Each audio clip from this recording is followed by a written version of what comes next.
Bismillah walhamdulillah wassalatu wassalamu ala rasulillah wa ala alihi wa sahbihi wa mawalah. Asyhadu an la ilaha illallah wa asyhadu anna muhammadan abduhu wa rasuluhu alladzi la nabiyya wa la rasula ba'dah. Sahabat tadabbur Al-Quran yang dimuliakan oleh Allah subhanahu wa ta'ala, mengapa kita perlu mendapatkan Lailatul Qadar? Alasan apa yang kita butuhkan agar kita mendapatkan Lailatul Qadar? Atau kenapa kita begitu bersemangat mencari Lailatul Qadar? Sahabat tadabbur Al-Quran yang dimuliakan oleh Allah, sebagaimana yang kita ketahui bahwasannya sesuai dengan sabda Rasulullah Sallallahu Alaihi Wasallam, bahwasannya umur manusia atau umur umatku itu tidak lebih daripada 60-70 tahun. Mayoritas umat Nabi Muhammad hidup dalam usia 60-70 tahunan. Jika lebih dari usia tersebut, maka itu adalah usia bonus.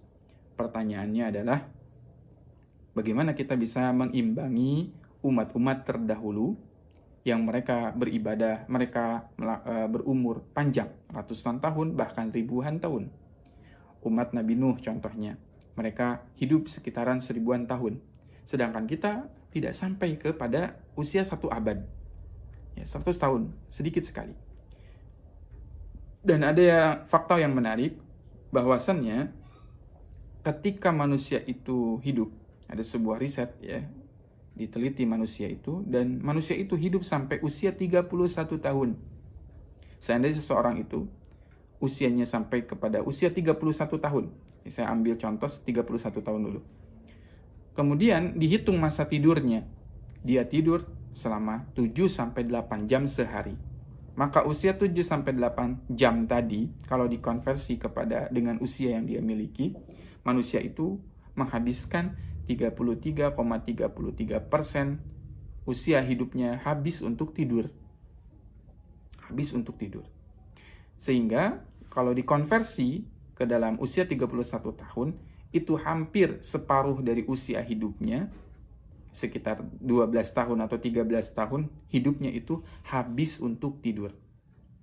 31 tahun, 12 tahun habis untuk tidur. Ya, nyaris manusia itu habis untuk tidur setengahnya. Belum dikurangi dengan usia dia balik. Sebelum balik anak-anak tidak dihitung. Ya, baru dihitung amalan itu ketika dia sudah balik. Ditambah lagi, ya, ada fakta atau riset yang menarik. Di Kanada dilakukan sebuah penelitian bahwasannya manusia itu dalam satu hari memikirkan dia mau makan apa saja. Dia mau makan apa nih? Kita mikir, hari ini kita berbuka mau dengan apa?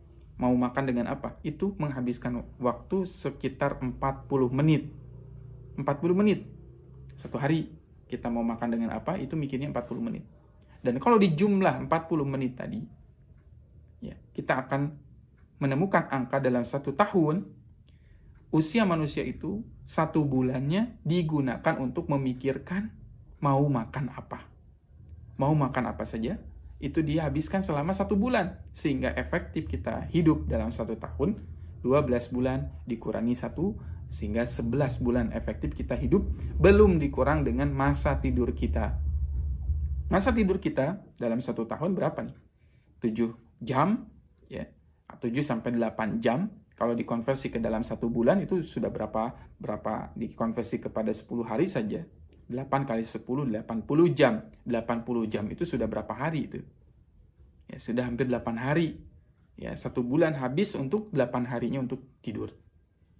30 kurangi 8, ada 22 hari efektifnya. Belum dikurangi dengan waktu kita makan.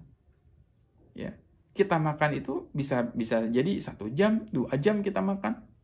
Makan pagi, makan siang, makan malam misalkan. Itu dikumpulkan bisa berapa jam. Sehingga efektif manusia itu sangat sedikit waktu yang dimilikinya. Usia yang dia miliki itu sangat sedikit. Ya, sangat sedikit sekali.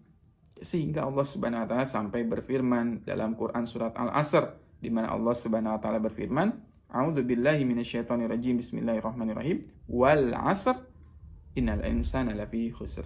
Wal asr, demi masa. Diartikan Al-Asr itu demi masa. Padahal ya, salah satu penafsiran dari kata asr itu adalah ya'sirun, memeras anggur sampai kepada saripatinya.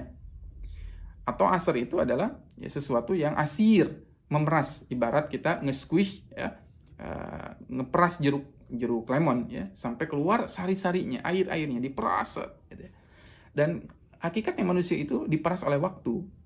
Ya, kita tadi bisa membayangkan bahwasannya kita ini diperas waktu kita sehingga efektif kita dalam beribadah itu sangat sedikit. Sangat sedikit. Dalam satu hari kita ibadah maksimal berapa jam sih?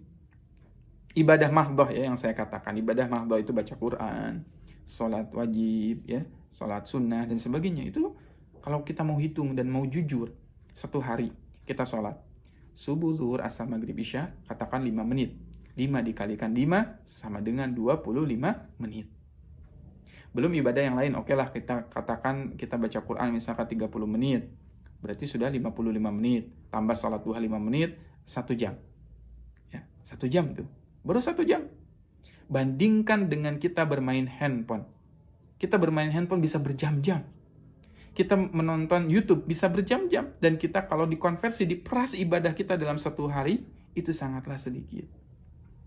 Sehingga kemana pertanyaannya? 22 jam, 23 jam sisanya dipakai untuk apa? Ustaz, tapi kan tidur itu bisa jadi ibadah kalau kita baca bismillah. Ya, betul. Makan bisa jadi ibadah kalau kita baca bismillah. Mengerjakan sesuatu bisa jadi ibadah kalau kita baca bismillah. Betul. Betul.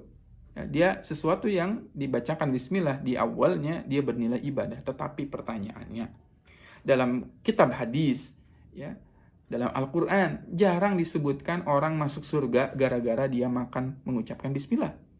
Atau tidak ada satupun riwayat seseorang itu masuk surga gara-gara dia tidur membaca bismillah. Jarang. Kenapa? Karena yang dituntut dalam Al-Quran itu amalan-amalan yang besar. Amalan-amalan yang besar, yang bisa mentenagai. Ya, kalau kita mau hanya mengandalkan ibadah dari segi tidur, itu tidak bisa mendongkrak amal kita. Tidak bisa mendongkrak amal kita. Kenapa? Sangat terbatas waktunya. Dibandingkan juga bagaimana dengan kemaksiatan yang kita lakukan selama 23 jam. Apakah kita bisa menjamin selama 23 jam itu kita tidak melakukan kemaksiatan? Melakukan dosa? Dibandingkan betul-betul kualitas amal yang kita bisa pastikan lah itu ibadah cuma 1 jam. Oleh karenanya di sini pentingnya kita akhirnya berharap kepada Allah agar diberikan Lailatul Qadar. Karena ibadah yang kita lakukan pada saat itu dihukumi sebagai 1000 bulan atau lebih. Atau 83 tahun. Satu malam kita ibadah setara dengan 83 tahun kita ibadah tanpa bermaksiat kepada Allah Subhanahu wa taala, sehingga bobot amal kita itu menjadi berat. Bobot amal kita itu menjadi berat di sisi Allah, meskipun usia manusia umatnya Nabi Muhammad terbatasnya 60 sampai 70 tahun. Tetapi ketika seseorang manusia itu misalkan setiap tahun dia mendapatkan Lailatul Qadar. Tahun ini dapat Lailatul Qadar, dapat bonus 1000 tahun, 83 tahun.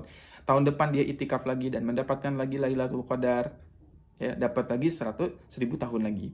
Ya, 83 tahun lagi. Tahun depannya dia ibadah lagi. Sehingga sangat beruntunglah orang-orang yang setiap tahunnya mendapatkan Lailatul Qadar.